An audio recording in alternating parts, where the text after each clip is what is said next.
Going on to our next speaker, Dr. Pradeep Gujar from Bhopal, who's practicing in Sudarshan Netralaya and is a dynamic young cataract and cornea surgeon.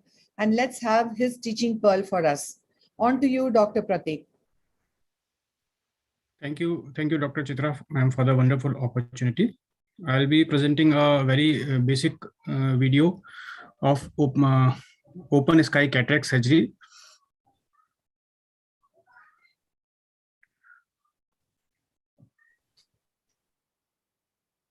Yeah. So basically, it's a case of a 62-year-old male patient who is quite obese, is 92 kg weight, and he's planned for right eye penetrating keratoplasty. So this is a case of dense leukomatous scar along with cataract. We took up the case under local anesthesia. Pre-op mannitol was given to the patient to lower the to control the intraocular pressure. This is 8 millimeter trephination, and now after removing the diseased cornea, we can see there is a large iris defect and that there is significant cataract. Started with capsular excess, but ultimately settled for a capsulotomy in this case. And after the IOL removal, did irrigation and aspiration. So there is a large iris defect over there. So I plan to implant a 3-piece IOL in this case. But as you can see, when I'm trying to place the IOL in sulcus, because of the positive vitreous pressure, it's just keep on popping out again and again. So it's actually becoming difficult for me to place the IOL in sulcus. And because of the positive vitreous pressure, it just coming out again and again. So I think there were 2 factors here. One is the iris defect, which is quite large here, and the other one is, of course, the positive vitreous pressure. Then the patient is under local anesthesia. So I try to keep it in position with the help of iris spatula and try to figure out what to do in this case. And I thought, why not put a pupilloplasty suture, pass a suture and do a pupilloplasty. So I proceeded with it and just passed the suture, and it really helped to keep the IOL in position, and quickly completed the pupilloplasty. So after putting a single suture, the IOL was not now in place, but I thought let us put one more suture. Yeah. So in this way, not only the IOL was kept in place with these pupilloplasty sutures, but also post-operative chances of formation of peripheral anterior synechia is also less. After now, as my IOL was in position, I just went ahead and completed my penetrating keratoplasty surgery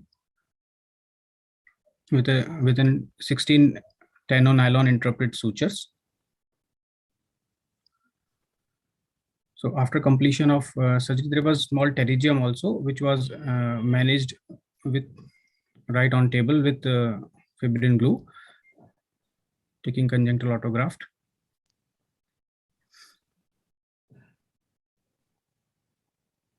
And the case was completed. So basically, in this case, we had challenge of raised intraocular pressure, positive vitreous pressure, which can be avoided by taking up these patients under general anesthesia. Proper ocular massage, if the patient is taken under local anesthesia, we can give proper ocular massage, and a little bit of facial and a little bit of peribulbar anesthesia can be given. Yes, of course, the use of preoperative mannitol to reduce intraocular pressure. Speculum, I usually avoid wire speculum in these cases because they increase the intraocular pressure. Sometimes a lateral canthotomy also helps in reducing the intraocular pressure in these cases. I thank you all for your patient listening. Thank you very much, Dr. Pratik, for bringing out a very relevant issue in these open sky surgical techniques. I would want Dr. Namrata, I have these questions to you, Dr. Namrata. Like supposing the cornea had not been as opaque as it was in this particular situation, and certain eyes, when you anticipate more positive pressure, besides the pre-op evaluations, it makes sense to even have a hinged flap Don't you agree? Dr. Namrata, are you there? Good placement of the lens. Dr. Then Namrata is not there. Okay, then, okay, it's open to all the expert panel. Keeping a hinged flap and then delivering the nucleus and placing the lens and then going on and removing the entire graft is possible if the cornea were not as opaque as it was in this case. And I found this idea of doing a fourth row pupilloplasty was a very nice way of addressing this positive vitreous pressure beside treating the large iris defect. But the only thing what I couldn't understand was, why did you have to go and deal with the pterygium in this particular case? It didn't look very fleshy or encroaching on to the cornea. What was your idea behind it? When there's anyway so much of astigmatism going to be induced, why were you going after that pterygium in this case? Yeah, actually, when I began the surgery, it is an edited video. When I began the surgery, the pterygium was actually almost 2 to 3 millimeter onto the cornea. So when I removed it initially, there was an irregularity over there. So leaving that irregularity and the bare sclera I was not quite comfortable in that way. So I thought, why not cover it with a small conjunctival graft? Because sometimes these patients might have an healing issue. If you leave the cornea irregular in the periphery, then they may have a healing issues. So I thought, why not cover that area? Dr. Chitra, can I make a comment? Yes, Dr. Nikhil here. Yeah, so I have had one situation like this where the PC was so convex that I would have caused a PC rupture. So in that situation, I sutured the graft, and then after I sutured the graft, maybe, keep 2 or 3 sutures, I have cut them and then put the PCIL just like any other surgery, and then again put them back, because otherwise sometimes you can actually rupture the posterior capsule trying to, press the IOL back into the eye. So that was the last option that, one could still do and complete the procedure. But this way of, this seems to be one other way of dealing with the positive pressures to do a fourth row pupilloplasty, like normally we wouldn't think of doing that. So that was one more idea which came through. Anybody else on the expert panel have anything to add? Wonderful. It's a very difficult case, which is very nicely handled. I have just a couple of points. You said it was a 92-year-old. Am I right? Yes. So patient was 62-year-old and 92 kg weight. Oh, okay. So fine. So basically, with the open sky lens extraction, the only risk you're running off of a sudden expulsive when you saw that the vitreous upthrust was quite significant. And I think you used a single piece PMMA lens. I used a multi-piece lens, sir. It's PMMA? No, sir. It's Alcon 3-piece lens.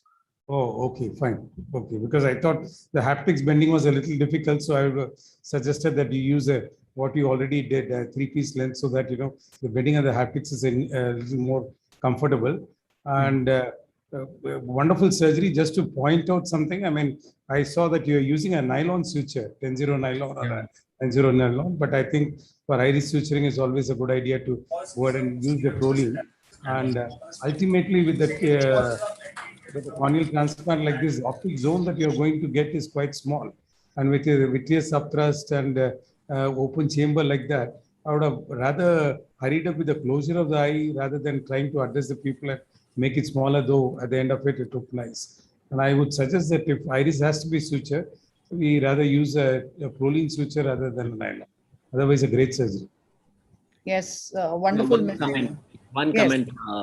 I had similar problem earlier, and what I've done is I've not put a lens in because of the upthrust. I've just put a lenticule, and then next day it deepened by itself. So then I put a lens in the next day because it was so, the vitreous was thrusting up. So I would have definitely caused a rent if I had put in a lens. So I did it as a secondary procedure next day. Yes. All wonderful tips, lot of learning and the discussion which followed too. Thanks, Dr. Prateek.